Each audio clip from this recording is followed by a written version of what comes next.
좋은 아침입니다. 아침엔 매일 경제, 여러분의 뉴스 드라이버 민지숙입니다. 쏟아지는 신문 속 시원하게 길을 보여드립니다. 3월 16일 월요일 아침엔 매일 경제 벌써 8시가 지났네요. 시작하겠습니다.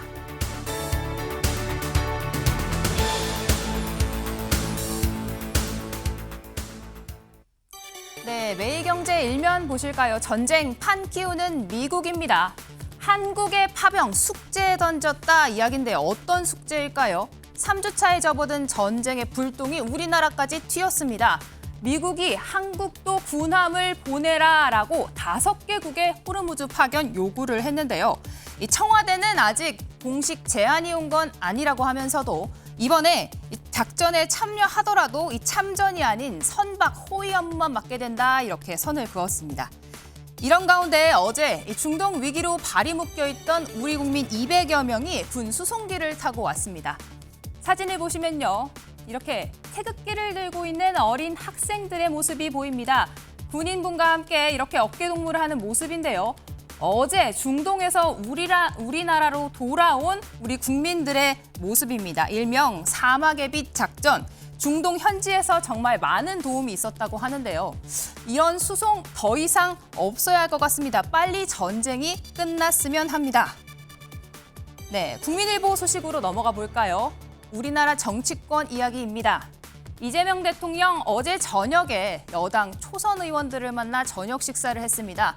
이 청와대 만찬이 있었는데 이 자리에서 개혁은 소리 없이 해야 한다 이런 이야기를 했다고 합니다. 어떤 개혁을 이야기한 걸까요? 앞서 검찰개혁 정부안에 대해서 여당 내 강경파들이 목소리를 낸 것을 두고 한 소리 한 것 아니냐라는 해석이 나오고 있습니다. 얼마 전에 이재명 대통령 외과 수술식 개혁을 해야 한다, 신중해야 한다라는 메시지를 낸 적이 있었는데 어제 여당 의원들에게 직접적으로 언급을 한 것으로 보입니다. 민주당 초선 의원 60명이 넘는데요. 어제 30명 정도 만났고 오늘 밤에도 나머지 30명 만난다고 하니까 여기에서도 같은 이야기를 할지 지켜봐야 할 것 같습니다. 이 다음은 국민의힘 소식으로 넘어가 보겠습니다. 이 소식 주말 동안 뉴스 안 보신 분들이면 무슨 말인가 싶으실 텐데요. 이정현 공관위원장 주말 사이에 집을 나갔다가 돌아왔습니다. 이틀 만에 공관위원장 자리 내려놨다가 다시 들어선 건데요. 오세훈 시장에게 공천 참여를 요청하면서 사퇴 이틀 만에 복귀한 상황입니다. 다음은 경제 소식 이어가 보겠습니다. 한국일보입니다. 다주택자 세부담 영향에 매물이 늘었다라는 소식입니다. 이재명 정부 들어서 다주택자뿐만 아니라 고가 1주택 가진 사람들에게도 세부담 높이겠다라는 메시지 계속 나왔죠. 그래서일까요? 강남구 매물이 10,000건 넘어섰다라는 소식입니다. 이 2달 전과 비교했을 때 40% 넘게 매물이 쌓였다는 건데요. 매물이 쌓이면 가격이 내려갈 수 있는 가능성이 높아지죠. 부동산 집값이 잡힐지 지켜봐야 할 것 같습니다. 다음은 동아일보입니다. 전쟁 상황에 국제 유가가 $100 돌파하자 우리나라 환율 폭락했습니다. 장중 1,500원 선까지 다시 끌어올렸다라고 하는데요. 미국이 이란의 원유 심장 하르그섬을 폭격하자 유가가 크게 오르면서 우리나라 큰 타격을 입었습니다. 그래픽 한번 보시면요. 우리나라가 다른 나라에 비해 유난히 타격을 많이 입었습니다. 네, 일본이나 다른 국가들과 한번 비교를 해보면요. 주요국 통화가치 변동률입니다. 원화는 이렇게 쭉 3.8% 떨어진 반면 유럽의 유로나 대만 달러는 그보다는 조금 안정된 모습을 보이고 있습니다.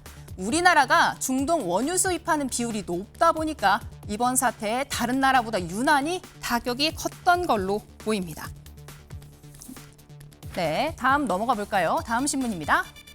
한겨레, 스마트워치 눌렀지만 또 막지 못한 스토킹 살인. 주말 사이에 스토킹 당하던 여성이 남성에게 살해당하는 사건이 벌어졌습니다. 스마트워치를 눌렀지만 전자발찌가 가까이 다가온다라는 걸 인식하지 못해서 결국 참극이 벌어졌다고 하는데요. 초동대처 한계 지적되는데 이런 일 다시 없어야 하겠습니다.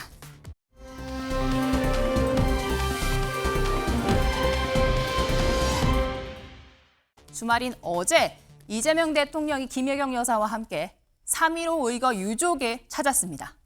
이 자리에서 고개 숙였는데 현직 대통령이 이 자리를 찾은 거는 김대중 대통령 이후 그런데 3.15 의거가 이 기념일로 지정된 이후로는 이재명 대통령이 처음 방문한 거라고 합니다. 네, 아침에 메인 경제 지금 유튜브로 보고 계신 분들이 많으실 텐데요. 아침에 메인 경제 관련해 질문 있으시면 실시간으로 댓글 남겨주시면 저희가 질문 반영해 보도록 하겠습니다. 네, 아침에 메인 경제 저희가 준비한 첫 번째 이야기 함께 시작해 볼까요?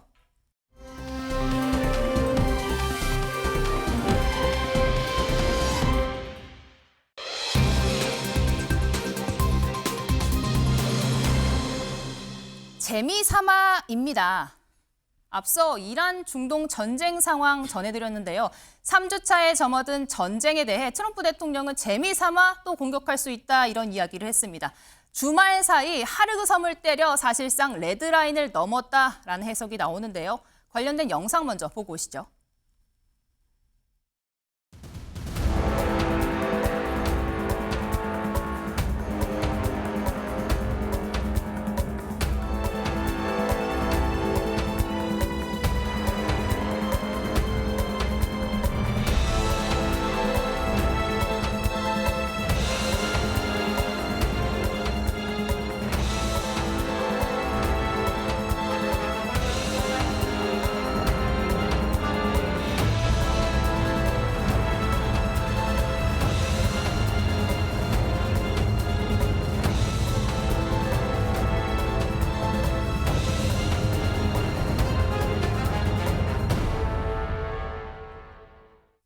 네, 지난 주말 사이에 미국이 이란의 핵심 하르그 섬을 때렸습니다. 여기에 이란이 반격하면서 또 다른 우회로인 푸자이라 항구를 때렸는데요.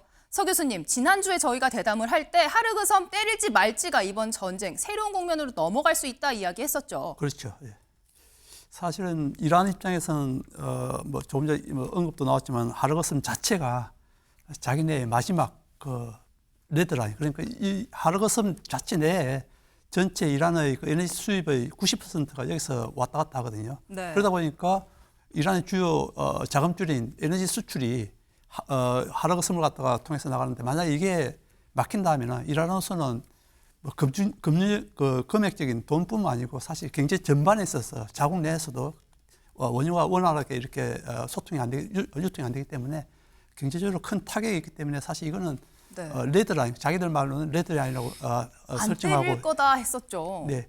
그런데 아시겠지만 트럼프가 워낙 예측 불가한 대통령이고 거기다가 또 논평도 또 재미삼아 또 더 때리겠다 이런 또 멘트까지 하잖아요.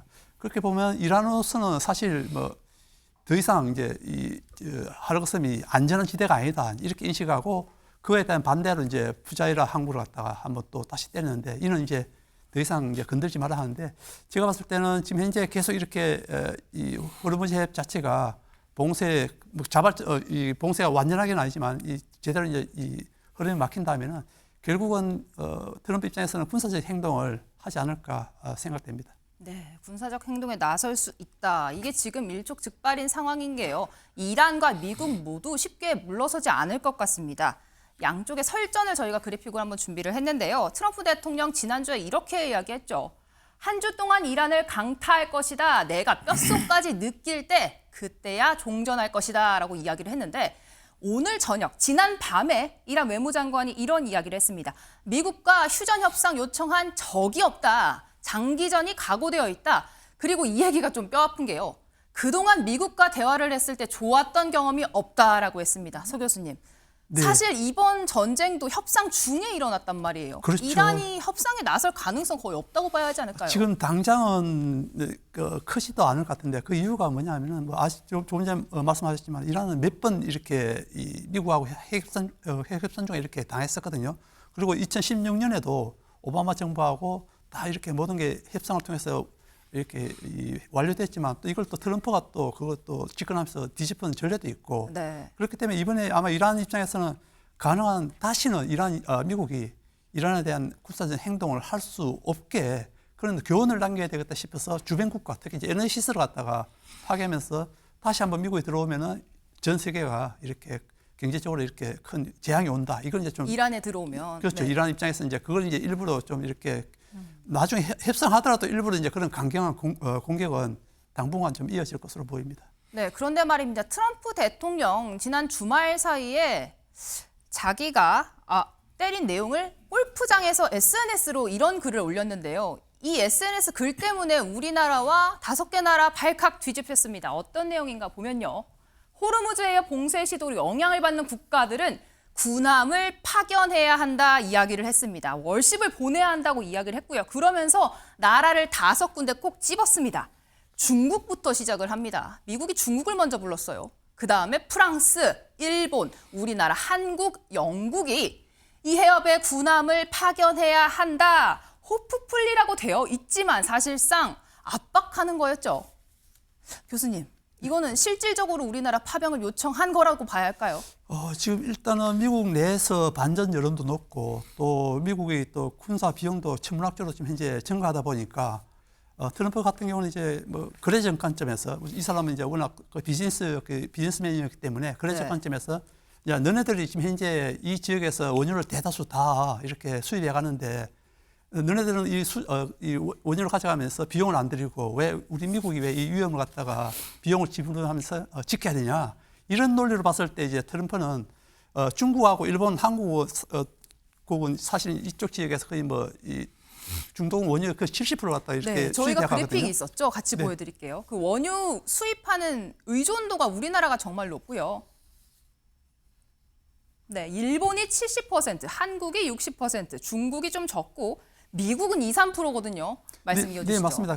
절대 비중을 보면 근데 중국이 제일 많습니다. 네. 중국이 제일 많고 그다음에 일본, 인도, 한국 이런 순으로 이렇게 절대 비중을 보면 높아지는데 그러다 보니까 이제 미국 같은 경우는 특히 이제 한국, 중국, 일본, 특히 이제 중국이야 뭐 협력할 가능성이 굉장히 낮잖아요. 이렇게. 네. 그렇지만 이제 일본하고 한국에게는 큰 압박이 될 수 있고 여기에 이제 원래부터 이제 동맹을 맺고 있던 이제 프랑스하고 영국까지 끄집어들음으로써 가능한 한 이제 단독으로 하는 게 아니고 다국 조건을 형성해서 이제 이란을 갖다 이렇게 공격하는 이런 모양새를 좀 내고 싶어 하는 것 같습니다. 네, 김광산 변호사님, 네. 다국 정권 이야기를 했는데요. 미국이 혼자 참전하는 것과 이렇게 여러 나라 끌어들이는 것 좀 차이가 있을까요? 아마 미국은 이제 여러 가지 생각을 하고 있는 것 같아요. 그 중에서는 이제 본인들이 사실 호르무즈 해협에서 뭔가 그 유조선이랄지 상선을 보호한다는 것 자체가 이게 엄청난 위험천만한 일이거든요. 네, 기뢰도 있고요. 그렇죠. 그래서 뭐 트럼프가 얘기한 것처럼 한 2분, 3분 안에 만약에 호르무즈 해협에서 미사일을 쏘면 2, 3분 안에 이걸 방어를 한다는 거예요. 굉장히 어렵다는 거고. 네, 그러면 다국 조건을 끌어들이면 결과적으로 이란도 뭐 다 만약 공개되면 적들을 삼는 거 아닙니까? 그러니까 이제 두 가지 포석이죠. 하나는 같이 함으로 말미암아 어떤 군사적인 그런 걸 좀 부담을 덜겠다. 비용을. 그렇죠. 네. 비용적인 문제도 있고 또 이게 이제 언론 보도 이야기인데 이게 맞을지 틀릴지는 모르겠는데 저는 좀 일리가 있다고 보는데 지금 호르무즈 해협이 완전 봉쇄돼 있으니까 원유를 정말 호르무즈 해협을 통해서 수입하는 동맹국들이 네. 이란하고 1대1로 지금 협상이 다 들어가고 있다는 거예요. 그렇게 되면 일부 보도에 따르면요. 그렇죠. 예. 그러면 동맹국들이 어떤 미국을 지지하는 것들이 사실은 와해가 될 수 있거든요. 그러니까 이제 한 대로 묶어서 같이 이란과 전쟁에서 같이 대응하려는 이제 그런 방식을 취하고 있다. 그런데 제가 한편으로 볼 때는 뭐 상당히 네. 일리가 있다 이렇게 봅니다. 그러니까 미국을 적으로 돌리는 여러 나라들의 동맹이 형성될 수 있기 때문에 그걸 막으려고 한다라는 것 네네. 같은데요. 김상희 평론가님. 네. 그런데 이 글을요, 정말 중요한 내용인데 SNS를 통해서 네. 골프장에서 라운딩을 하면서 올렸습니다. 네. 어떻게 보셨습니까? 그러니까 트럼프 대통령이 굉장히 즉흥적이죠. 즉흥적이고 무슨 아이디어가 떠오르면 그런 것을 바로 본인 SNS에 올려가지고 이슈화하는 그런 측면이 있습니다. 네. 그리고 그것이 문제가 되면 공식적인 채널을 통해서 또 이렇게 스무딩을 하거나 이런 식으로 해요. 그러니까 대통령은 원래 가장 최종적인 결론을 내리고 최종 단계가 대통령인데 그렇지 않은 네. 지금 굉장히 그 전면에서 협상가적인 기질을 보이는 게 트럼프 대통령의 특성입니다. 그래서 그런 모습이 또 드러났다라고 생각하고요. 지금 미국 내에서 자국의 이익 그리고 자신의 이익 네. 이거를 중심으로 사고하는 모습들이 밖으로 즉각적으로 표출되고 있는 모습이다 이런 생각이 듭니다. 네, 이런 가운데 저희가 같이 신문을 보시면요. 동아일보를 함께 보실까요? 콕 집어서 청해부대 이야기가 나오고 있습니다. 우리나라 입장에서는 지금 이미 소말리아 아덴만 일대 청해부대가 나가 있거든요. 트럼프 대통령이 요구를 한다면 이 부대가 들어가게 될 가능성이 있다 이야기가 나오고 있습니다. 4,400톤급 구축함 한 대 들어가 있고요. 주요 임무는 그동안 한국의 상선을 호위하는 업무를 해왔습니다. 2011년도에 기억하실 텐데요. 이 소말리아 해적에 납치됐던 한국 선원을 구출했던 아덴만 여명 작전이 있었습니다. 서 교수님, 과거에 청해부대가 이렇게 우리나라 선박을 호송하는 일은 한 적은 있었는데 이번에 참전하게 되는 건 완전 다른 거 아닌가요? 그렇죠. 예, 청해보다 주 목적이 이제 예전에 이제 소말리아 해적 퇴치, 그다음에 이제 한국 상선의 안전한 이제 보호를 위해서 임무를 했었는데, 네. 그렇지만 이제 2020년에 1월달에 미국이 이스라엘 혁명 수비대 사령관 솔레이만을 갖다 이렇게 표적으로 이렇게 살해하고 난 후에 네. 이란하고 또 미국하고 일체축발의 미사일 교환도 하면서 이렇게 약간의 분쟁이 있었거든요. 그 당시 이제 미국이 우리나라에게 또 군함 파병을 요청했을 때 사실 이제 청해부대가 범위만 이제 이렇게 좀 넓히는 방향으로. 그게 20년에 있었던. 2020년에. 네. 예. 그래서 이제 이 아덴만에 있는 그 범위를 갖다가 이제 페르시아만까지 이제 이 네, 범위를 저렇게요. 넓히는. 네. 예. 그 정도까지는 지금까지 했었는데 이번에는 아마 이제 좀 더 트럼프 입장에서 좀 강하게 나오면은 그 정도 범위를 벗어나서 좀 이렇게 적극적인 더 참여를 요청할 것 같아서 네. 아마 그래 되면 이제 한국의 고심이 좀 깊어지지 않을까, 예, 그렇게 생각됩니다. 네, 사실 이번에 가면 선박 호위 업무 자체가 굉장히 위험한 상황이거든요. 진짜 전쟁을 하게 될 수도 있는 상황인데 과거에 한국 군이 국제분쟁에 파병됐던 사례를 저희가 한번 봐봤는데요. 이 베트남 전쟁 때 걸프전, 아프간 전쟁이 있었지만 저희가 주목했던 건 이라크 전쟁 때요.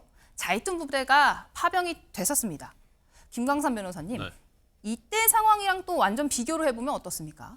지금 그때 상황은 지금 다르죠. 일단 이번 지금 아덴만에서 청해부대가 이제 활동을 하고 있는 곳인데 이것은 해적을 상대로 해가지고 어떻게 보면 그곳에 가 있는 거거든요. 네. 그래서 지금 뭐 아마 정부에서도 이걸 국회의 비준이 필요 없다 이런 지금 시각을 가지고 있는 것 같아요. 그 이유가 이건 단순히 아덴만에서 호르무즈 해외의 어떤 작전 변경, 작전의 확대에 불과하기 때문에 따로 국회의 비준이 필요 없다 이런 인식이 있을 수 있는데 저는 이제 실질적으로 제가 볼 때는 이제 파병이 아닌가 싶어요. 이제 그 이유는 두 가지로 볼 수가 있는데 전에는 해적을 상대로 오는 거였잖아요. 청해부대가. 네. 그런데 지금 호르무즈 해협 쪽으로 가서 다국정군하고 같이 활동하는 것은 이건 파병이라고 할 수 있는 거예요. 그렇죠. 그러면 거기 가서 해적을 상대하는 게 아니잖아요. 이란 해군을 상대하는 거거든요. 그럼 이건 전쟁이죠. 더군다나. 그렇기 때문에 이건 제가 볼 때는 만약에 파병을 하게 된다고 하면 국회의 비준을 받고 활동을 하는 것이 굉장히 깔끔하고 또 논란의 소지가 없을 것이다. 저는 그렇게 봅니다. 네. 그래서일까요? 이때 지금 노무현 전 대통령 때 파병할 때도 국내 여론이 좋지가 않았습니다. 이번에 참전 이야기, 파병 이야기 나오니까 국내 진보 단체들도 반대를 했었거든요. 평론가님, 그 네. 시기에 2003년 노무현 정부 때도 네. 노무현 전 대통령 본인이 이라크 파병은 옳지 않은 선택으로 기록될 것이다라고 이야기를 했거든요. 네. 이번 정부에서도 굉장히 판단하기가 어려울 것 같습니다. 어렵죠. 왜냐하면 일단은 이 국제 질서가 굉장히 크게 변하고 있는 상황 속에서 미국과의 동맹의 의미가 굉장히 많이 다릅니다. 이게 동맹이 재편되면서 포지셔닝을 어디 할 거냐 이런 의미도 지금 가진 상황이기 때문에 압력의 크기가 훨씬 크다고 볼 수 있고요. 네. 그러나 지금 미국이 이란을 공격한 거에 대한 명분이 전 세계적 그리고 시민들에게 동의를 받을 수 있는 명분이냐 아니냐도 정치적으로 굉장히 중요하거든요. 그래서 명분 축적 과정도 필요하고 그다음에 실리적으로 동맹과의 관계도 필요하고 그리고 에너지 안보, 경제 안보와 관련해 가지고 그러면 우리가 이것을 그 시민단체와 이렇게 맥이 닿는 명분이 축적되지 않았다고 해가지고 그러면 경제 안보 부분은 우리가 어디까지 감내할 수 있는지 이런 것도 계산을 해야 되고 네. 굉장히 지금 다각적으로 훨씬 더 어려운 결정을 해야 되는 환경에 처해 있다 이런 생각이 들고요. 네. 어쨌든 지금은 여러 시나리오를 대비하면서 여러 가지 명분을 어떤 결정을 하더라도 그 결정을 뒷받침할 수 있는 명분을 쌓아가는 과정이 굉장히 필요하겠다 이런 생각이 듭니다. 네, 한국에서도 청해부대 투입을 하려면 국회 비준동의 필요가 필요할 수 있다. 공식 요청 시에 신중하게 검토하겠다라면서 말씀하신 대로 정말 신중한 입장을 계속 취하고 있는 상황입니다. 그런데 지난 주말 이런 이야기가 막 긴박하게 나오고 있을 때 김민석 국무총리가 미국을 방문을 했거든요. 사진을 보시면요. 보신 것처럼 예정에 없던 일정이었습니다. 트럼프 대통령과 총리가 이렇게 투샷이 잡히는 경우가 많지 않은데요. 현지 시각 13일에 백악관에서 두 사람이 만났다라는 이야기가 있습니다. 그런데 이 만남 때는 이번 파병에 대한 이야기는 전혀 없었다고 하는데요. 관련된 싱크 듣고 오겠습니다. 무기랄지 파병이랄지 기대 제거한 거라든가 이런 도움 요청이 혹시 미국 측으로부터 혹시 있었는지 이란과 관련한 구체적인 논의나 아니면 지원 요청, 도움 요청 이런 건 없었습니다. 그것은 트럼프 대통령을 뵀을 때도 또 벤스 대통령을 포함한 다른 관계자들을 뵀을 때도 없었습니다. 네, 교수님, 이야기를 들어보면요. 지금 김민석 국무총리가 직접 대통령을 만났을 때 논의가 없었다고 합니다. 그런데 바로 다음 날이죠. SNS에 글을 올렸어요. 이게 사실 굉장히 중요한 일이기 때문에 사전에 말을 안 했을 수도 있지만 정말 중요한 일이기 때문에 뭔가 물밑에서는 먼저 이야기를 했어야 하는 거 아닌가 싶긴 한데요. 그런데 뭐 조금 전에도 말씀드렸지만 워낙 트럼프가 예측 불가한 그런 성격을 네. 가진 그리고 적극적인 측면이 많기 때문에 사실은 그 김민석 총리를 만났을 때는 그걸 생각 안 했을 수도 있습니다. 이게 워낙 뭐 적극적인 워낙 또 그리고 골프장에서 또 SNS로 네. 올렸으니까 제가 봤을 때도 적극적이고 그리고 이제 또 SNS를 올린다는 거는 또 이렇게 전파력이 또 크기 때문에 자기의 이런 속마음을 갖다가 그냥 국민들에게 내비치면서 어느 정도 또 지지층을 갖다 끌어올리는 그런 역할을 하는 것 같습니다. 정말 김민석 총리 만났을 때까지만 해도 머릿속에 없었을 수 있다. 다음날 골프를 치면서 이 생각을 떠올렸을 수도 있다 이야기를 했는데 정말 황당합니다. 이런 가운데 이스라엘 네타냐후 총리가 사망한 것 아니냐라는 이야기가 나왔는데요. 이란에서 이런 여론전을 하고 있습니다. 손가락이 문제였습니다. 관련된 영상 보고 오시죠.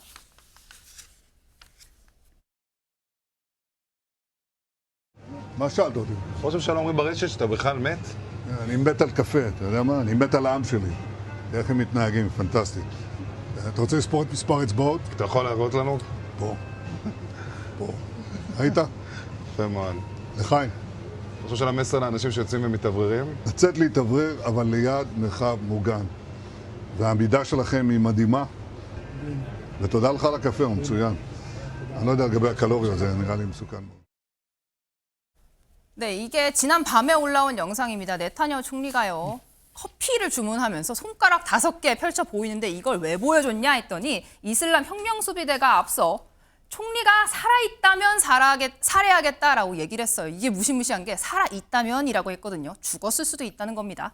그 근거로 든 게요. 이 영상 한 장이 하나가 공개가 됐는데 총리의 손가락이 지금 6개로 찍히고 있습니다. 그렇기 때문에 이미 죽었다라는 얘기가 나온 건데요. 김광삼 변호사님. 요즘은 AI가 워낙 발달해가지고 AI다. 실제적으로 분간하기 굉장히 어려운 측면이 있어요. 네. 그래서 이제 공신력 있는 기관이나 방송 이런 매체에서는 AI 영상이라고 자막을 표시를 하죠. 표시를 예. 하게 돼 있죠. 그런데 지금 굉장히 여론전이 치열한 것 같아요. 언뜻 보면 저희 영상도 보면 손가락이 6개인데 AI 영상들이 이전에 공통적으로 AI 영상인데 숨기려고 하는 경우에 이제 손가락이 뭐 6개랄지 아니면 갑자기 그런가요? 네. 기를 흔드는데 없던 기가 손에 딱 쥐어진다랄지 이제 그런 걸로 잡아냈었는데 저 영상도 보면 언뜻 보면 네. 뭐 6개 손가락처럼 보여요. 그러면 사실 저를 보는 사람들 입장에서는 저거 AI 아니야? 그래서 죽어 있는데 사망했는데 살아있는 것처럼 AI로 한 게 아니냐 네. 그런 의심을 할 수 있다고 보는데 사망한 것 같지는 않아요. 그리고 본인이 나와서 오히려 손가락 5개 펴 보이면서 이렇게 건재함을 과시했잖아요. 네. 그래서 이 전쟁 자체가 지금 무기 자체도 지금 AI 전쟁이라고 얘기하잖아요. 뭐 폭격할 때도 그렇고 여러 가지 정보의 어떤 취합도 그렇고 뭐 팔런티어랄지 여러 가지 그 정보 AI를 이용해서 공격을 하고 그런데 뭐 최근에 많이 시청자 여러분들 봤을 거예요. 뭐 사실은 공격 받은 바가 없는 건물이 타서 무너지고 네, 이런 봤습니다. 영상들 이것도 일종의 자동차가 제가 볼 때는 찌그러져 있고. 그렇죠. 네. 여론전이라고 봐요. 네. 여론전이라고 보는데 네. 뭐 제가 볼 때는 뭐 아직 살아있다. 네타냐후는 건재하다 이렇게 봅니다. 네, 그런데 말입니다. 김상희 평론가님. 네. 이게 영상이 이제는 뭐가 진짜인지도 사실 잘 모르겠어요. 둘 다 가짜 같기도 합니다. 네. 그런데 전쟁 와중에요. 영상을 보시면 지금 카페에서 커피를 들고 아무리 건재함을 과시한다지만 좀 맥락이 안 맞는 것 같긴 하거든요. 글쎄요, 뭐 요새는 그 SNS를 통한 정치가 굉장히 일상화돼 있어가지고 맥락이 뭐 안 맞을 수도 있지만 트럼프처럼 본인의 생각이 그 참모들이나 아니면 어떤 프로토콜에 맞게 정제돼가지고 그 나가는 것보다는 그때그때의 약간 즉흥적인 자기 메시지를 전달하는 방식으로 쓰이거든요. 그렇기 때문에 그런 거에 조금 네타냐후 총리도 좀 이제는 활용하는 그런 쪽으로 조금 들어선 것이 아닌가 이렇게 저는 보입니다. 트럼프와 네타냐후 친한 친구라고 해서 닮아가는 것 같습니다. 이런 와중에요. 레고 영상으로 이번 영상을 홍보하는 듯한 영상도 공개가 됐습니다. 한번 보고 오시죠.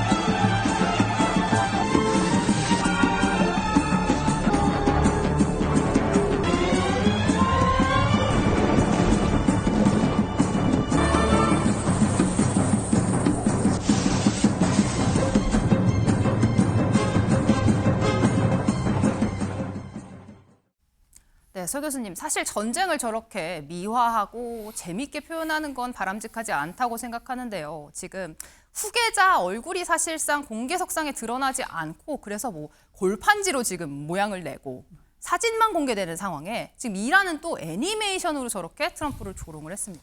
사실은 저 먼저 이제 미국이 사실은 먼저 이제 저게 시도했잖아요. 뭐 아시겠지만 골프장에서 골프팀에서 이렇게 폭탄 달리는 장면 이런 걸 먼저 하다 보니까 또 이란에서도 저런 식의 또 이제 앞서 게임으로 저렇게 영상을 만들었죠. 네, 서로 이제 이렇게 치고받고 하는 그런 이제 양상을 보이는데 저게 이제 어떻게 보면 양국 다 모두 다 이제 자국민 그 전쟁 결집을 위한 하나의 그 심리전이라고 이렇게 보시면 될 것 같고요. 특히 이제 조금 전에 나왔던 그 이란이 그 네타냐후를 갖다가 끝까지 죽이겠다 이렇게 했었는데 사실 지난해 그 6월 전쟁 때도 네타냐후 그 사저 옆에 인근에다가 그 드론 날려서 파괴된 적도 있었거든요. 그만큼 이제 이란 입장에서도 가장 집요하게 이렇게 생명을 위협하는 또 대상 중에 하나가 네타냐후이고 그래서 그걸 이제 전체 이제 국민들이 자국민들이 얼마만큼 그 사람이 악마 그다음에 트럼프도 마찬가지지만 악마시켜서 그 사람 갖다 이렇게 만약에 어떻게 해서 뭐 살해할 수만 있다면은 국민들에게 최고의 또 어떻게 보면은 그 전쟁에 있어서는 그걸 갖다 지지도 높일 수 있는 상황이기 때문에 아마 이제 저런 그 애니메이션도 그런 차원에서 국민들에게 어떻게 보면 자국민을 갖다가 좀 지지력을 좀 이렇게 올리는 하나의 그런 수단으로 사용하지 않나 그렇게 생각됩니다. 네, 그만큼 이란도 지금 사실 장기화됐거든요. 2주가 넘어간 전쟁에서 부담이 될 수밖에 없는데 내부 여론을 지금 다독이기 위해 저런 선전 연상을 공개하고 있는 상황이고 이란 다음은 사실 북한이 지목되고 있는 상황이거든요. 이 트럼프 대통령이 김민석 총리를 만나서 북한과의 대화 가능성 이야기를 했다고 하는데 다음 날 바로 김정은 위원장은 이런 영상을 올렸습니다. 함께 보시죠. 김정은 동지께서는 이 훈련이 목적한 바 이상의 파장으로 우리에 대한 적대심을 가지고 있는 세력, 즉 420km 사정권 안에 있는 적들에게는 불안을 줄 것이며 전술 핵무기의 파괴적인 위력상에 대한 깊은 파악을 주게 될 것이라고 말씀하셨습니다. 네, 저희 신문 기사를 같이 보시면요. 미사일입니다. 약간 불꽃놀이처럼요. 일렬로 이렇게 줄을 지어서 포를 쐈습니다. 초정밀 방사포라고 하는데요. 김광삼 변호사님. 이게 사정거리가 420km라고 합니다. 나만 다 들어올 수 있는 거죠? 뭐 420km를 굉장히 강조를 하더라고요. 네. 그러면 자기들이 가지고 있는 방사포로 사실은 남한을 이제 초토화시킬 수 있다. 이제 그 어떤 위협인 것 같아요. 그런데 아마 저런 훈련하는 시기를 보면 지금 이란 전쟁이 있잖아요. 그럼 이란 전쟁과 관련해서 사실 이제 미국의 어떠한 저런 돌발적인 행동이랄지 어떤 국제법과 전혀 이런 걸 무시하고 사실은 참수작전한 거 아니겠습니까? 네. 그래서 아마 김정은도 이거 사실은 엄청나게 많은 신경을 쓰고 있을 것이다 이렇게 보고요. 두 번째는 지금 우리나라에서 한미연합 훈련하고 있잖아요. 그런데 항상 북한이 제일 신경을 많이 쓰고 비판을 하는 게 한미연합 훈련이었거든요. 자유의 방패. 그렇죠. 자유의 방패 훈련을 하면 사실 미국의 이제 전략자산이 다 동원이 되고 네. 그 전략자산 자체가 사실은 북한을 뭐 손바닥 보듯이 보면서 언제든지 뭐 벙커버스터 같은 걸 이용해서 김정은을 참수할 수 있는 이제 그런 훈련이라고 생각할 수 있을 정도의 거대하기 때문에 아마 이제 그러한 목적을 두고 저렇게 시기적으로 보면 이제 방사포를 발사했다 이렇게 볼 수 있을 것 같습니다. 네. 짧게 평론가님. 네. 김주애가 등장을 했습니다. 이때도 저희가 사진이랑 영상을 준비했는데요. 네. 포를 쏘는 장면과 함께 삽질을 하는 그림이 있었거든요. 이건 또 어떤 의미로 해석을 해야 할까요? 글쎄요. 뭐 저희가 그 영상이 저게 이제 그 김정은 네. 위원장이 그 인민들에게 그 뭐랄까 친숙하게 다가가는 이미지를 동시에 주려고 하는 거 아닌가 이런 생각이 드는데요. 친숙한 이미지. 네. 네. 왜냐하면 이제 지도자, 어버이, 뭐 이렇게 장군 이런 식으로 불리잖아요. 우상화해가지고. 그래서 그런 모습을 동시에 주려는 의도가 있는 거 아닌가 이런 생각이 들고 네. 또 그러나 그 위대한 모습, 그 다음에 강력한 지도자의 모습 이런 것도 미사일 발사나 이런 걸 통해서 유지하고 체제의 안정을 도모하려는 이중적인 모습 전략 아닌가 이런 생각이 듭니다. 네, 제가 어려운 질문을 드렸는데 찰떡같이 답변을 해주셨습니다.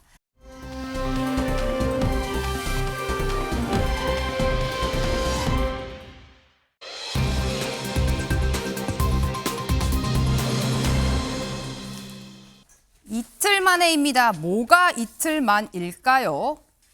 앞서 일면 소개 때 말씀을 드렸죠. 이정현 국민의힘 공관위원장이 모르셨던 분들도 있을 것 같긴 합니다. 이틀 만에 집을 나갔다가 돌아왔습니다. 앞서 장동혁 대표와 미묘한 신경전이 있었는데요. 어떤 일이 벌어졌는지 영상으로 보고 오시죠. 한 9시 10분쯤 보고를 받았고요. 바로 연락을 드렸는데 전화기가 꺼져 있는 것 같습니다.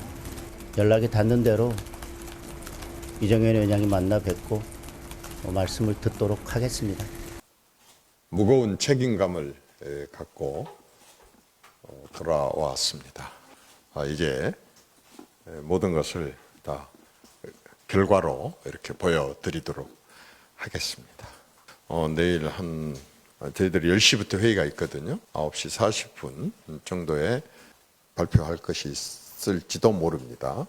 우리가 참여를 해줬으면 하는 공천 경쟁에 참여해 줬으면 하는 분이 참여를 안 했기 때문에 아주 이례적으로 추가 접수, 추가 접수를 하게 됐습니다.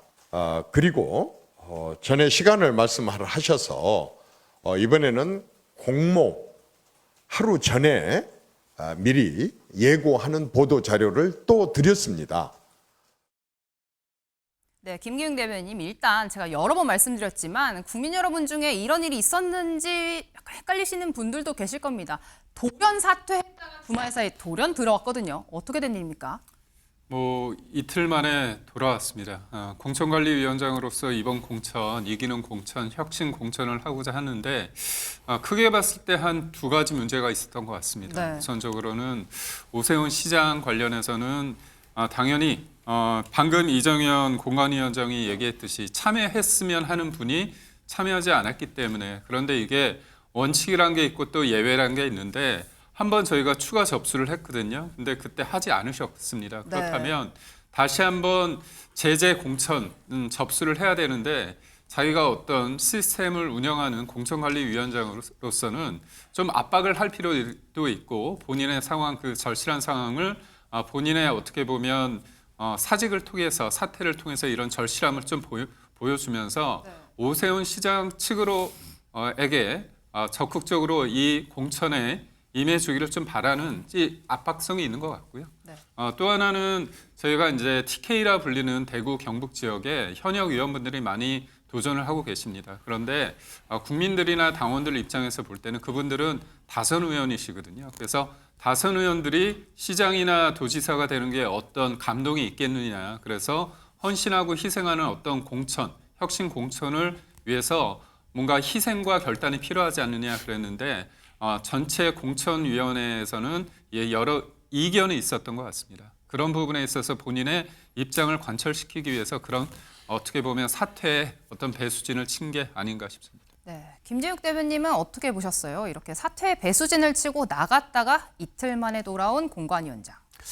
지금 이정현 공관위원장에게 공천과 관련된 전권을 주는 것으로 해서 다시 복귀한 거 아닙니까? 네. 그런데 이정현 공관위원장이 그 전권을 가지고 어디까지 혁신적인 공천을 해낼 수 있을지 이제부터 또 그 부분은 또다시 숙제가 된 셈인 거죠.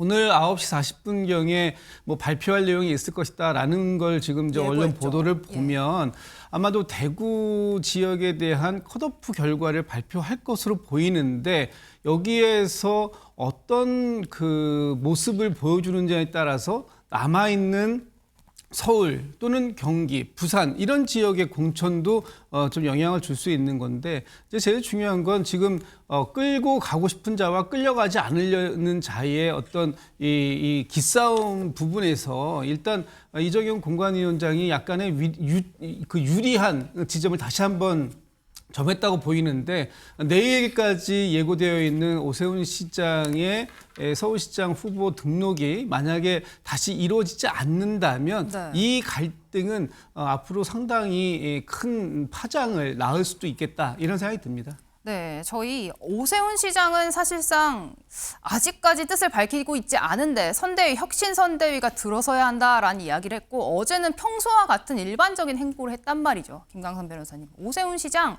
이번 마지노선도 어길 가능성 어떻게 보십니까? 저부터 뭐 가능성 충분히 있다고 봐요.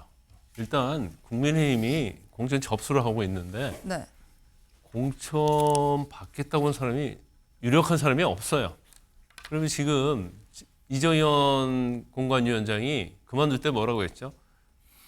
국민의힘이 의식불명 상태라고 했어요. 코마 상태다. 그렇죠. 예. 그래서 전기 충격기 정도는 돼야 한다고 했는데 지금 공천 몇 거 했잖아요. 대전, 충남 뭐 했는데 이게 혁신적인 공천이라고 볼 수 있는 여지는 전혀 없거든요. 더군다나 지금 대구가 굉장히 중요한데 이제 지금 대구도 수성을 하지 못할 가능성이 좀 많아지고 있어요. 갈수록. 네.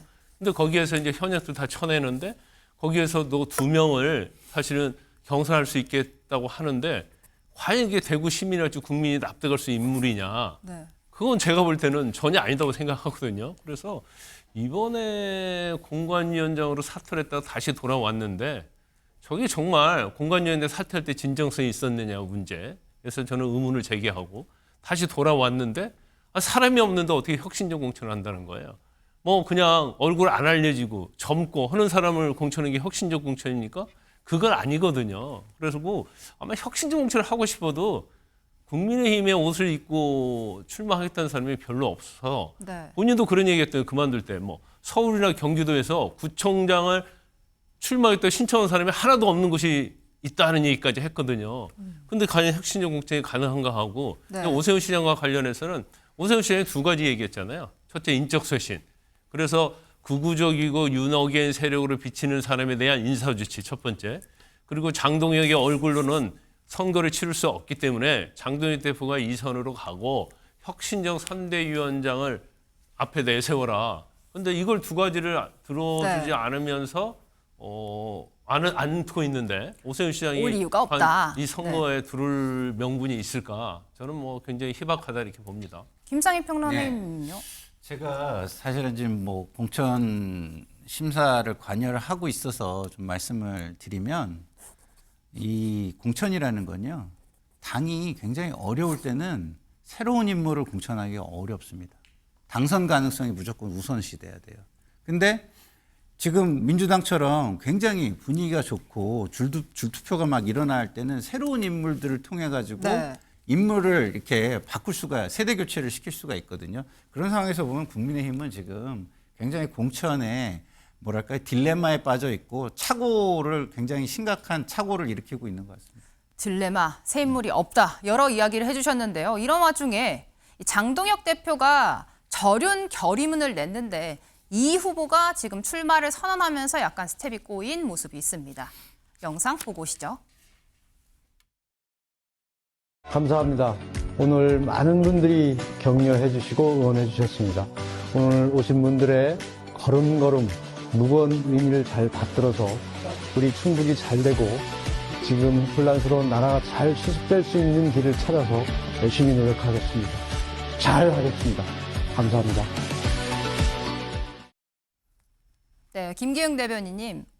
어제 이 선거 개소식에 여러 인물들이 갔습니다. 전한길 씨도 갔고요. 네. 황교안 전 총리도 갔고요. 윤호개인 세력과 절윤하겠다라고 했는데 이런 후보의 또 다른 어떤 세력이 만들어지는 모습 어떻게 보셨습니까? 그러니까 그 윤곽근 변호사 같은 경우는 기존에 국민의힘 후보로도 여러 번 선거에 도전을 했습니다.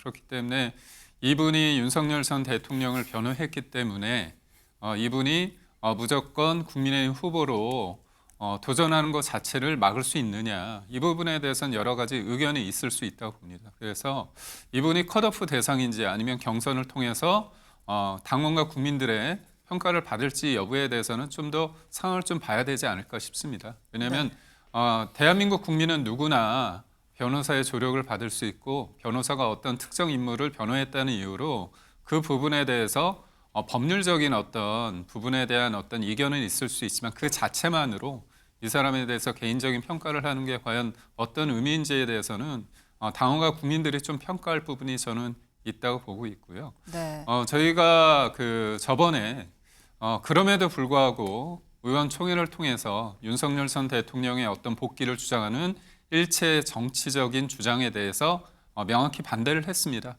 근데 그 이후에 여러 가지 상황은 행동으로서 여러 가지 또 보여주는 면이 있기 때문에 첫 술에 배부를 수는 없고 네. 제가 잠깐 오세훈 시장 얘기를 덧붙인다면 오세훈 시장 쪽에서는 예전에는 장동혁 대표의 어떤 이선을 어떻게 보면 담아내는 이른바 이선 혁신 후퇴를, 선대위를 얘기를 했지만 꼭 그렇게 명시적으로 얘기한 건 아니다. 그런 입장이 있거든요. 그래서 이 부분에 대해서는 선대위 구성에 있어서 무조건 장동혁 대표의 이선을 전제로 얘기하는 건 아니라는 입장이 나온 것으로 알고 있습니다.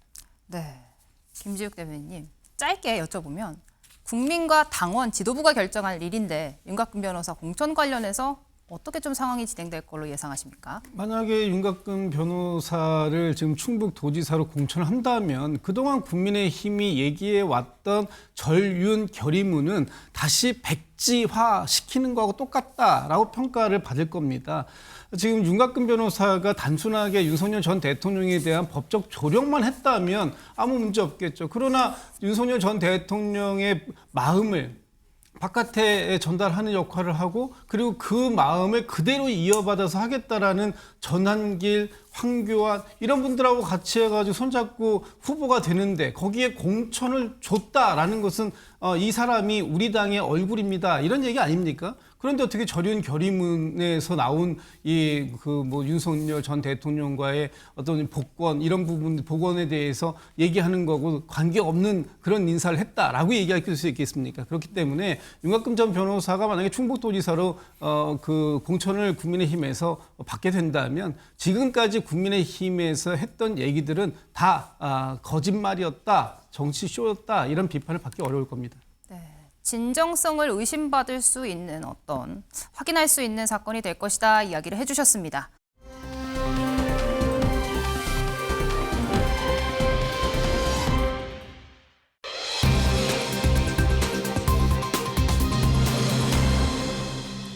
뭐가 문제냐입니다. 제가 앞서 말씀드렸던 이재명 대통령 어제 청와대에서 초선 의원들과 만남을 가졌는데요. 이재명 대통령 초선 의원들에게 이런 이야기를 했다고 합니다. 검찰 수사권 박탈했는데 뭐가 문제냐라고요. 초선 의원 34명이 있었는데 앞서 통과시켰던 검찰 개혁 법안 정보안에 대한 이야기를 꺼낸 겁니다. 검사들이 다 나쁜 것도 아니다라고 이야기를 하면서 관련된 이야기를 이어갔다라고 하는데 이 자리에 참석했던 한 초선 의원은 추미애 김용민 의원을 저격한 것 같다 이야기를 했습니다. 앞서 이 정부안에 대해서 너무 강경하지 못하다라면서 검찰총장 이름 그대로 쓰는 것도 마음에 안 든다 이야기를 했었는데요. 김광상 변호사님, 검찰정권 개정안에 대해서 대통령이 직접 초선 의원들에게 이야기를 했습니다. 저희가 볼 때는 뭐 강경파를 향한 발언이라고 봐요. 그러니까 정부안 자체에서 사실은 지금 검찰총장이라는 명칭도 없애자는 거 아니에요? 네. 근데 검찰총장이라는 명칭은 헌법에 있거든요. 근데 이재명 대통령이 얘기한 것처럼 헌법에 있는 검찰총장을 어떻게 공소청장으로 바꾸냐 이 말이에요. 그런 부분은 한 부분이고, 그 다음에 지금 검찰 보안 수사권과 관련해서도 사실 경찰이 수사해서 검찰에 올리면 검찰이 기계적으로 기소를 한다랄지 그래 버리면 그러면 피해자는 국민이 될 수밖에 없거든요. 그러니까 적어도 기소 여부를 결정하려고 하면 적어도 보안 수사 요구권 정도는 있어야 한다. 그러니까 검찰이 새로운 수사를 시작하는 게 아니에요. 그럼 이 정도로 되면 이제 검찰 자체는 수사권을 완전히 박탈됐다 이렇게 볼 수 있거든요. 본인들이 직접 수사하는 게 아니고 보안 수사권을 요구하는 거기 때문에. 네. 그래서 이 정도면 이제 이 대통령 입장에서는 이제 검찰이 이제 좀 수사권 다 빼앗았기 때문에 너무 다 빼앗아 버리면 사실은 여기에 부작용이 일어난다. 국민이 피해 볼 수 있다. 그렇죠. 그러니까 그 정도는 인정해줘야 하는데 계속적으로 강경파들, 추미애, 김용민 이런 사람들이 뭐 이름도 바꿔야 한다 아니면 그것도 주면 안 된다는 식으로 하니까 대통령 입장에서 난감한 거예요. 어떻게 보면 검찰의 수사권을 폐지하는 거에 가장 혜택을 보는 이재명 대통령인데 언뜻 보면. 근데 이재명 대통령이 그 정도는 줘야지 네. 이게 정상적이다 얘기하고 있는데 이제 추미애나 김용민 같은 강경파들이 이건 너무나 이제 산으로 가기 때문에 대통령이 이 정도에서 한번 브레이크를 걸어주지 않으면 강경파에서 끌려가는 수 있기 때문에 이걸 좌시하지 않겠다. 그러면서 제가 볼 때는 명확하게 언급을 한 게 아닌가 싶습니다. 네, 지금 강경파 이야기를 해주셨는데요. 지금 화면으로 보시면 추미애 법사위원장 경기도지사 출마의 뜻을 밝혔지만 이 법사위원장직은 그대로 가져가기로 했죠. 어제 이 경기도지사 후보들의 발표가 있었습니다. 이 자리에서 대부분의 후보들은요. 아무래도 여당 후보다 보니까 이재명 대통령 언급을 많이 했습니다. 예비 경선 후보 5명 합동 연설회가 있었는데요. 이렇게 한준호 의원과 추미애 의원, 양기대, 여기 권칠승, 김동연 현 지사까지 예비 후보가 한 자리에 모였습니다. 아까 말씀드린 것처럼 이 후보들 각자 연설을 했는데 그래픽으로 저희가 준비한 게요. 이재명 대통령을 언급한 횟수가 달랐습니다. 친명 인사라고 꼽히는 한준호 의원 4번 언급했고요.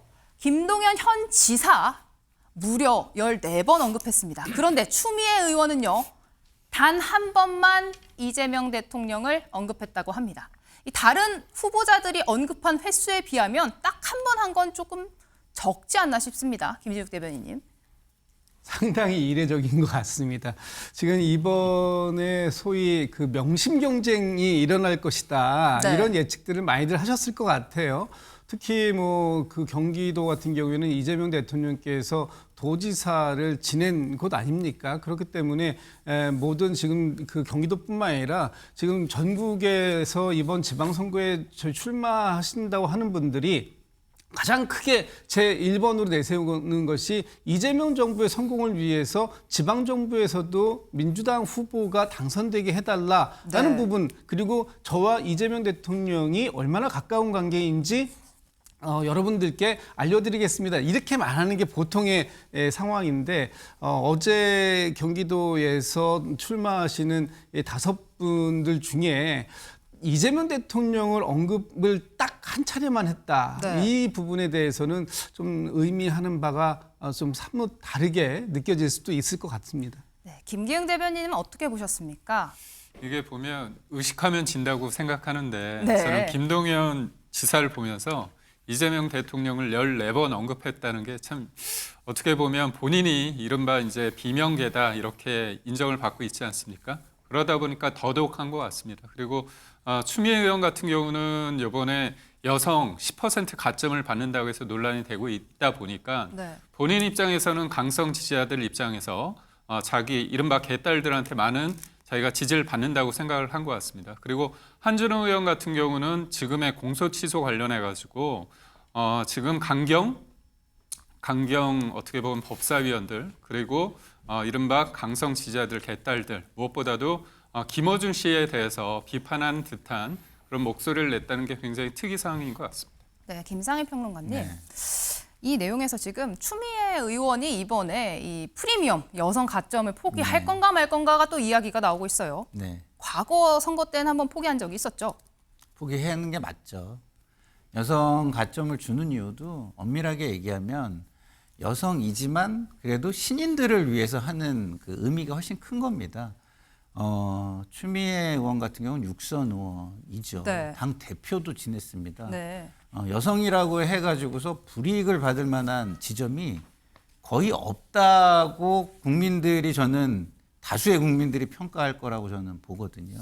그런 상황에서 여성임을 주장한다면 그거는 오히려 그런 게 필요한 여성들에게 오히려 나쁜 이미지, 악영향 이런 걸 오히려 줄 수도 있다. 당당하게 그런 걸 포기하고 해야 이렇게 진출한 정치인들이 큰 정치인으로 커서 이렇게 당당하게 경쟁하는 모습이 되는구나. 이런 것을 오히려 보여줄 수 있는 것이기 때문에 저는 추미애 의원이 이번에 만약에 여성 가점을 만약에 주장한다 그러면 오히려 그것이 국민들에게는 상당히 좀 안 좋은 이미지로 할 수 있어서 저는 오히려 불이익이 없는데 당당하게 포기하고 하시는 게 맞겠다 이런 생각이 듭니다. 네, 저희가 지금 여당 상황을 한번 살펴봤는데 국민의힘도 정치권 이 지선을 앞두고 바쁩니다. 다음 키워드로 넘어가 보도록 하겠습니다.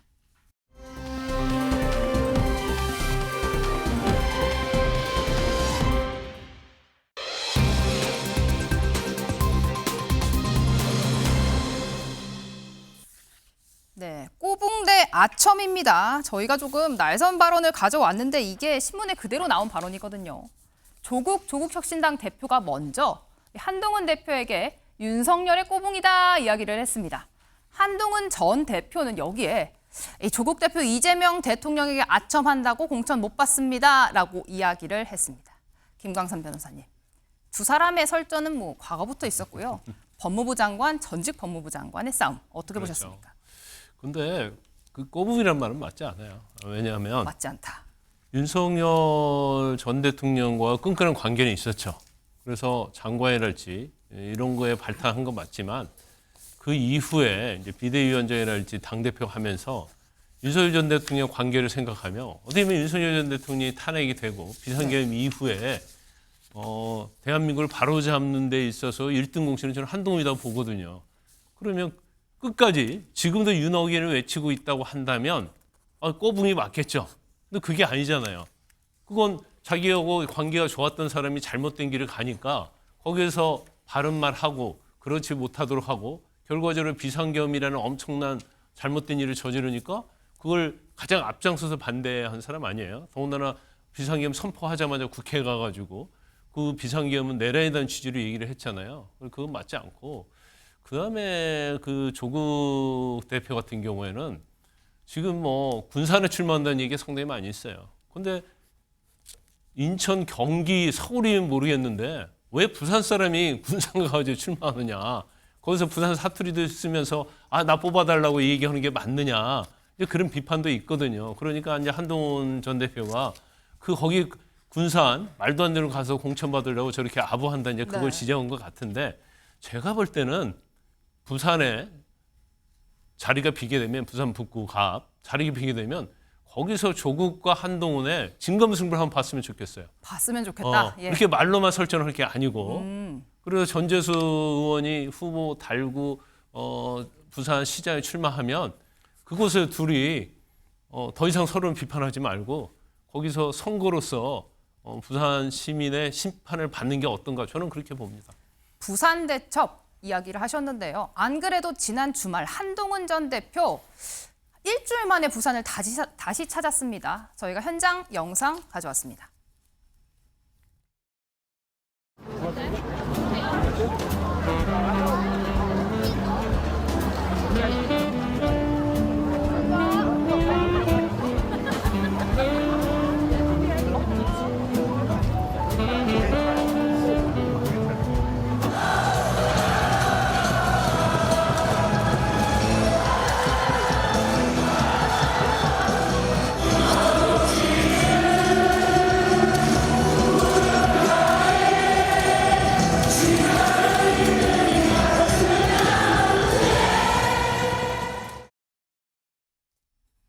김기영 대변인님, 제가 주말에 회사 근무를 할 때요, 이 한동훈 전 대표 이 사직구장에서 봤다라는 제보 영상이 보도국에 정말 많이 왔습니다.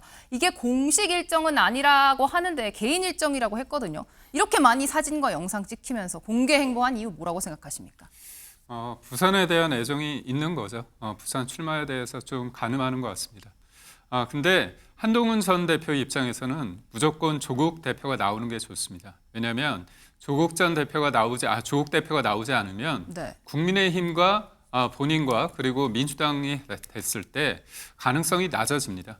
그래서 구도를 4강 구도로 이렇게 만드는 게 되기 때문에 저는 조국 대표가 뭔가 본인을 비판했을 때 고마했을 것 같습니다. 그래서 표현이 그럴 수도 있지만 일종의 적대적 공생관계 아닌가 그런 생각을 해보고 한동훈 전 대표 같은 경우가 이번에 보면 최동원 선수의 어떤 유니폼을 입었는데 네.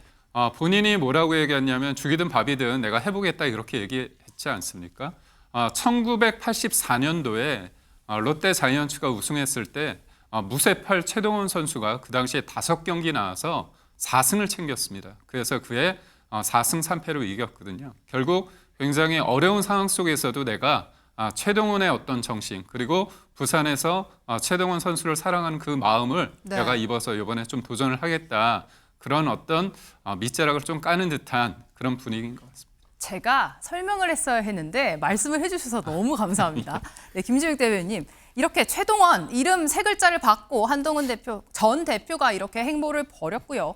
같은 날 조국 대표도 SNS에 사진을 하나 올렸습니다. 저 이 노래를 사실 잘 모르기는 하는데 죽음을 각오하고 떠나는 파르티잔 용사의 노래라고 하는데 어떤 의미가 담겼을까요?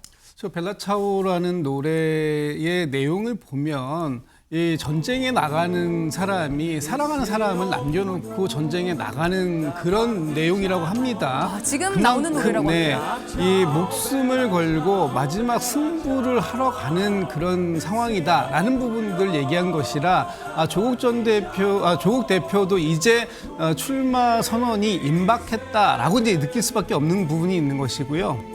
조국 대표가 어디를 갈지 조국 대표는 상대적으로 좀 선택지가 좀 여러 개가 있어요. 네. 한동훈 전 대표는 부산 외에는 사실은 대구 경북 또는 부산 외에는 갈 만한 곳이 없습니다. 근데 선택지가 없는 거죠. 그러나 조국 대표 같은 경우에는 뭐 지금 군산, 뭐 평택, 심지어는 안산 얘기까지도 나오는 걸 보면 네. 여러 군데를 갈 수 있다라는 것이고, 지금 조국 대표 입장에서는 조국 혁신당 전체를 또 이끌어야 되는, 지방선거를 이끌어야 되는 입장이기 때문에 이번 조국 혁신당이 지방선거에 임하는 각오가 남다르다라는 부분을 좀 전에 저 노래 한 곡에 다 담은 것이다. 이렇게 뭐 해석해 볼 수 있을 것 같습니다. 네.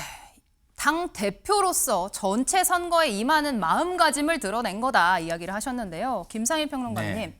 그런데 당 대표, 정직 당 대표의 이야기라고 보기에는 조금 날선 발언들이 오갔습니다. 주말 사이에 한동훈 전 대표가 인터뷰한 내용이죠. 자신을 발탁한 건 윤석열이 아닌 대한민국이다. 여기에 대해서 조국 대표가 이렇게 얘기를 했습니다. 황태자. 윤석열 정부의 황태자 아니었냐, 조선 제일의 혀답다 이야기했거든요. 어떻게 보셨습니까? 네, 이제 조국 대표 같은 경우에 본인의 존재감을 드러낼 수 있는 공간이 그렇게 마땅치 않아요. 조국 대표가요? 네, 왜냐하면 당 대표인데요. 야당인데 지금 이재명 정부를 비판하거나 그러기 어렵습니다. 지지층이 굉장히 많이 겹치고 있기 때문에. 그리고 이제 국민의힘을 뭐 공격하는 거는 그 본인의 존재감을 드러내는데 큰 유효한 게 없는 게 네. 모든 국민이 이미 국민의힘은 뭐 이 상태로는 안 돼 이런 상태니까 크게 변별력 있는 비판을 하기가 쉽지가 않아요. 존재감을 드러내기가 네. 어렵다. 네. 근데 한동훈 전 대표 같은 경우는 보수의 어떤 재기 이거와 관련해 가지고 전 국민이 거의 이렇게 뭐랄까요 주목을 하고 있는 인물이거든요. 근데 그 주목하는 차세대 인물과 경쟁했을 때 본인이 가장 각을 세우면서 존재감을 드러내기가 좋죠. 그렇기 때문에 한동훈 대표를 중심으로 지금 각을 세우고 있는 것이다 이런 생각이 드는데요. 네. 근데 저렇게 벨라차오 노래 저렇게 굉장히 장엄하잖아요. 저런 아까 장엄한 들어보니까, 노래를 이렇게 SNS에 올린다면 네. 정말 굉장히 치열한 곳으로 가는 게 맞지 않을까. 네. 근데 이제 만약에 저런 노래 올리고 군산으로 가면 제가 볼 때는 그게 오히려 조롱이 될 수도 있는 지점도 있지 않을까 이런 생각도 듭니다. 그러네요. 이게 조적조라고 하죠. 본인이 했던 자기 과거 발언으로 발목이 잡히는 일이 있을 수도 있다라고 얘기를 해주셨는데요. 김광삼 변호사님은 어떻게 보십니까? 아마 굉장히 고민이 많을 거예요. 근데 방금 뭐 벨라치오 얘기했는데 만약 군산 간다고 하면 동요를 트는 게 맞죠. 예, 저런 노래 틀 게 아니고 네. 저것은 목숨을 각오하고 전장을 가는 노래 아닙니까? 예. 그런데 지금 조국 대표의 행동을 보면 그것과는 전혀 매치가 되지 않아요. 그래서 지금 조국 대표는 야당이긴 하지만 네. 거의 뭐 여당으로 보는 시간이 많잖아요. 범여권. 예. 그러면 지금 한동훈 전 대표는 무소속 아니에요? 네. 어떻게 보면 일개 무소속 후보인데 왜 이렇게 자꾸 일개 무소속 후보를 조선 제1검을 조선 제1혀라고 하고 그다음에 적어도 품격 있는 정치인 써서는 안 되는 언어, 꼬붕 이런 말 쓰는 건 본인을 굉장히 폄하시키는 거다 이렇게 보고요. 아까 말씀드린 것처럼 정치적으로 승부수를 둬라. 저는 그렇게 말씀을 드리고 싶습니다. 저희가 이 두 사람의 악연 꽤 오래됐습니다. 어떤 말들이 오갔었는지 과거 영상 준비했습니다. 조국 씨는 민주당으로는 못 나와요. 도덕적이 극단적으로 낮아져 있는 민주당에서조차 조국 씨를 공천하기 어렵단 말이에요.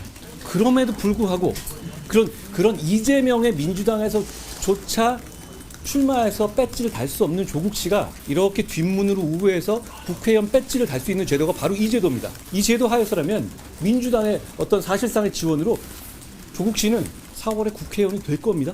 절대로 국회의원이 될 수 없는 조국 씨 같은 사람이 국회의원이 될 수 있는 마법 같은 제도예요. 한동훈 씨는 현재 윤석열 정권의 황태자입니다. 이게 김건희 특검법 만들어져 있습니다만은 아직까지 정치권에서 한동훈 비대위원장의 범죄 혐의, 비리 혐의에 대한 공격을 별로 하지 않는 것 같았습니다. 저와 저희 당이 고민 끝에 안 되겠다. 김건희 특별법 마련됐지만 지금의 핵심은 황태자인데 윤석열 정권의 황태자와 저와 조국혁신당이 정면으로 맞서야겠다는 판단을 하고. 네, 김지욱 대변인님, 저게 지금 2년 전 영상입니다. 2년 전에 저 대결 구도가 지금까지 이어지고 있습니다. 어떻게 그렇습니다. 보셨습니까? 재밌는 구도인데요.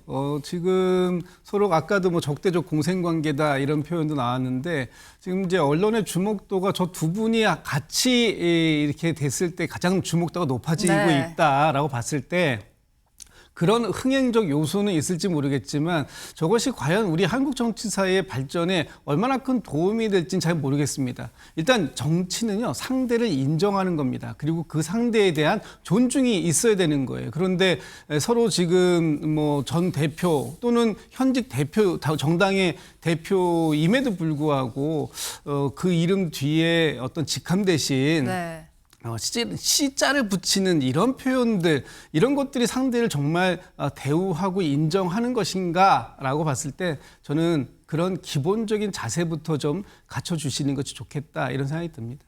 네, SNS 설전으로 너무 과열된 면이 있고 정치는 국민을 위한 것인 만큼 표현에 조금 더 신중해야 한다 이야기해 주셨습니다.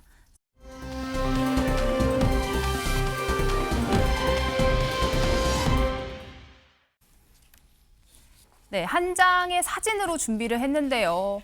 이 사진 보시면 어딘지 다들 아실 것 같습니다. 지난 주말 토요일 저녁에 중구 소공동 호텔 앞에 한 게스트하우스에서 불이 났습니다. 이렇게 2층, 3층 불이 나면서 7층에도 게스트하우스가 있었다고 합니다. 여기에 있던 외국인 굉장히 많은 손님들이 빠져나오지 못한 채로 상황이 있었고 구조가 다 됐지만 50대 일본인 여성은 아직까지 의식을 찾지 못하고 있다고 합니다. 김상희 평론가님. 사실 BTS 공연이 일주일 남았습니다. 이런 상황에 외국인 여행객들 대상으로 한 이런 사고 어떻게 보셨습니까? 그러니까 이제 이런 여행객 대상 사고 이것도 중요하지만 이 화재 사고라는 거는요. 옛날부터도 있었고 그때마다 나온 게 미비한 시설, 네, 그러니까 안전불감증. 과거에 지어진 건물 같은 경우 그 요건, 소방시설 기준 요건이 다르기 때문에 이것을 소급 적용할 수 없다. 이것 때문에 지금 계속해서 그거에 대한 제도적인 보완을 우리가 이야기해 왔거든요. 방송에서도 계속 얘기했습니다. 소잃고 외양간 고치면 안 되니까 미리미리 할 수 있는 제도를 찾아내야 된다.